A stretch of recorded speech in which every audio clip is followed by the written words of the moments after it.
বাস আর হয়েছে, এবার আর নয়। যেভাবে নিজের জীবনটাকে চালাচ্ছি ধীরে ধীরে আমি মনে হয় আর কয়দিন পরে রাস্তায় ঘুরে বেড়াবো, হয়তো আমি আমার নিজের ঠিকানাগুলোই চিনতে পারবো না। এবার ভাবছি একটু অন্যরকম লাইফস্টাইলটা করতে হবে, নিজের জীবন সুন্দর কাহিনীর মধ্যে ফিরে যেতে হবে। এইসব আর ভেবে চিন্তে কোনো কিছু লাভ নেই, জীবনে এটা আমার হতেই থাকে। এটাকে স্বাভাবিকভাবে নিয়ে অস্বাভাবিকগুলো শুরু করতে হবে আমাকে। হ্যালো এভরিওয়ান, আমি রিনা, নতুন আরেকটি ভিডিওতে আমি চলে এসেছি। ভিডিওটা আমার 3 দিন আগে করা, ভিডিওটা এডিট করছি আমি 3 দিন পর।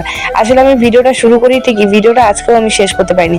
এদিকে শুভকে বলছিলাম বাবা তুমি তোমার হোমওয়ার্কগুলো করতে থাকো, এদিকে আমি আমার কাজগুলো করতে থাকি। এখন যেহেতু শুভকে হোমওয়ার্ক করা নিয়ে আমার কোনো চাপ হয় না, কারণ শুভ সমস্ত কিছু শিখেও গিয়েছে।